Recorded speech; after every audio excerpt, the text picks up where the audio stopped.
Wali Paidi episode 25. Di dalam perjalanan, tiada henti Wali Paidi berdoa membaca solawat yang ditujukan kepada semua orang yang ditemui Mia di dalam perjalanan. Hari itu, Wali Paidi menuju ke rumah Mas Kiai, karena beberapa hari yang lalu, Wali Paidi dipanggil untuk membicarakan arah perjuangan yang Mas Kiai perintahkan kepadanya.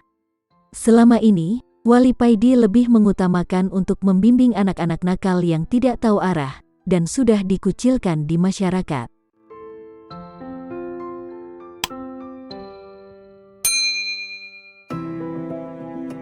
Wali Paidi lebih senang merawat mereka, karena mereka ini kalau diarahkan tidak pernah membantah dan manutnya itu saklek, tanpa dipikir panjang, pasrah bongkoan.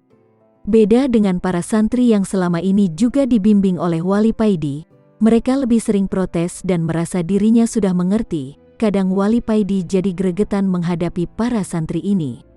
Wali Paidi masih ingat dengan ucapan Mas Kiai, yang mengistilahkan para anak-anak nakal ini dengan sebutan semak belukar.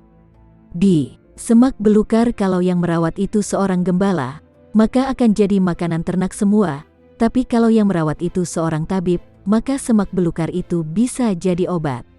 Sejak itu, Wali Paidi mulai memperhatikan anak-anak nakal yang kehilangan arah tersebut. Wali Paidi berjuang mengorbankan waktu bahkan uang, demi untuk menemani mereka. Sesampai di rumah Mas Kiai, Wali Paidi langsung disuruh masuk ke kamar Mas Kiai, dan setelah nyeruput kopi, Mas Kiai bertanya kepada Wali Paidi, "Bagaimana pendapatmu tentang yayasan-yayasan yang aku bentuk selama ini?" Wali Paidi menjawab dengan terus terang, 80% mubazir Mas, sedang mubazir itu senjatanya setan Mas. Orang-orang yang Mas Kiai percaya selama ini banyak yang tidak paham dan keliru memahami apa yang Mas Kiai perintahkan. Mereka merasa sudah mengerti dan merasa bangga dengan amanat yang Mas Kiai berikan. Benar apa yang kamu ucapkan, kalau memang kamu berpendapat seperti itu, kamu harus ikut bertanggung jawab untuk membantu membetulkan yayasan-yayasan yang aku bentuk selama ini, supaya berjalan di rel yang benar dan lurus. Jawab Mas Kiai. "Inggih, Mas Kiai," jawab Wali Paidi dengan berat. Mas Kiai tersenyum melihat Wali Paidi yang agak keberatan dengan tugas yang ia berikan. Mas Kiai tahu kalau beban Wali Paidi sekarang menjadi semakin berat, karena mengarahkan santri yang ahli ilmu itu lebih sulit daripada mengarahkan para anak-anak nakal atau santri yang bodoh.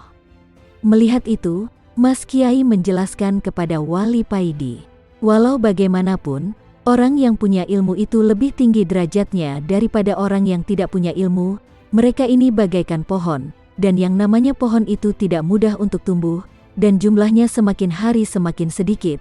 Beda dengan semak belukar, dimanapun dan kapanpun semak belukar ini bisa tumbuh, dan jumlahnya semakin hari semakin banyak. Wali Paidi tersenyum sendiri. Mas Kiai tahu dengan apa yang dilakukan dan yang dijalankan olehnya selama ini. "Inggih Mas, akan saya jalankan perintah Mas Kiai," jawab Wali Paidi. "Pohon-pohon yang sukar untuk diatur kamu sisihkan dulu, carilah pohon-pohon yang mudah dan mau untuk diatur dan diarahkan. Kalau pohon yang bagus ini sudah tertata, baru kamu tata lagi pohon-pohon yang ruwet itu. Kalau mereka tetap tidak mau, tinggalkan saja mereka." "Jelas Mas Kiai. Terus pohon yang ruwet itu buat apa Mas Kiai?" tanya Wali Paidi. "Jadikan kayu bakar saja," jawab Mas Kiai. Wali Paidi pun tertawa.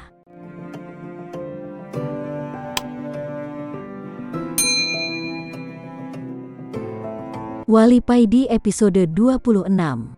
Ketika Wali Paidi enak-enak ngopi dan menikmati rokoknya, lewatlah seorang penjual kacang godok. Orang ini menjual kacang dengan memakai pikulan, memakai sarung, baju takwa, dan memakai peci yang semuanya terlihat lusuh.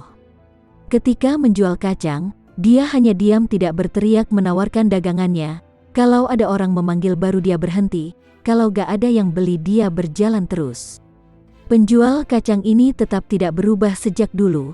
Sewaktu aku kecil penjual kacang ini sudah jualan, dan sampai sekarang, wajah, kulit, dan pakaiannya tidak berubah, sama persis seperti yang dilihat Wali Paidi sewaktu kecil. Wali Paidi membatin. Wali Paidi tersadar, Kalau sebenarnya penjual kacang ini bukan orang sembarangan, Wali Paidi berdiri dan berniat menghampiri penjual kacang godok tersebut. Penjual kacang itu masuk di sebuah gang kampung. Wali Paidi mengejarnya. Ketika Wali Paidi masuk gang, penjual kacang itu sudah tidak terlihat, hilang entah kemana. Mungkin beliau tidak berkenan dan asyik dengan kesendiriannya. Batin Wali Paidi.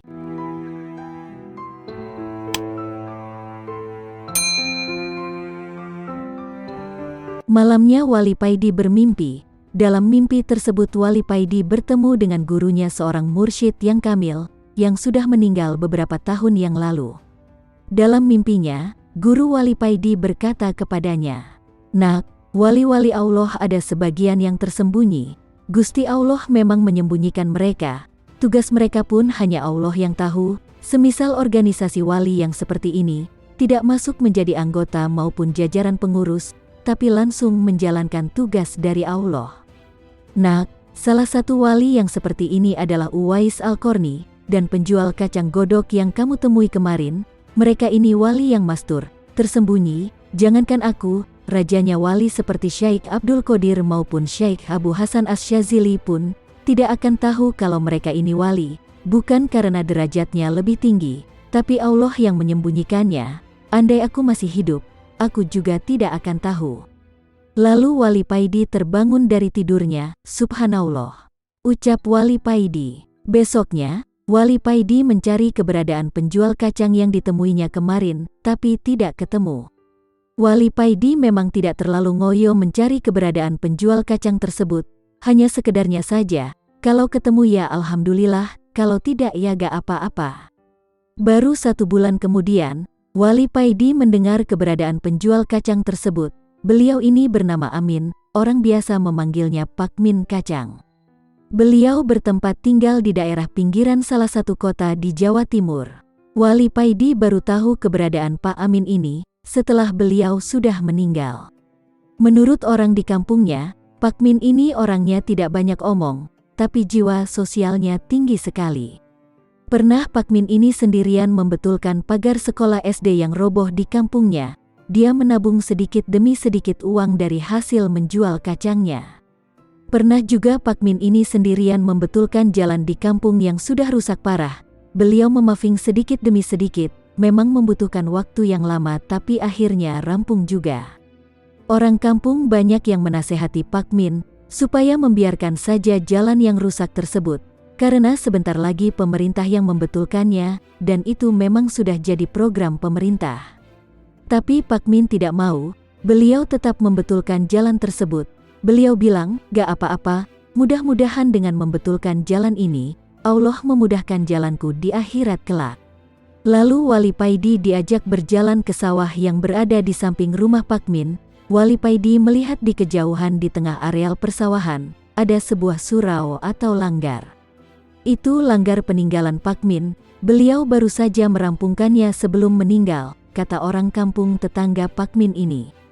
Tetangga Pak Min ini lalu bercerita kepada Wali Paidi, kalau sebelum Pak Min meninggal, dia sempat bertanya kepada Pak Min, mengapa beliau susah payah membangun langgar, sedang beliau ini miskin, biarkan orang-orang kaya saja yang membangun langgar, karena itu memang sudah kewajibannya. Beliau Pak Min menjawab, "Nabi Nuh pernah mendatangiku, beliau, Nabi Nuh, menyuruhku untuk membuat perahu seperti yang dibuat olehnya kala itu, untuk menyelamatkan umat, dan dari perintahnya itu, alhamdulillah Allah mengizinkan aku untuk membangun langgar kecil. Langgar itulah perwujudan dari perahu Nabi Nuh." Wali Paidi menunduk, menyembunyikan air mata yang mulai menggenang di matanya. Wali Paidi tidak kuat menahan keharuan di hatinya, dia lalu pamit pergi. "Terima kasih," ucap Wali Paidi lirih.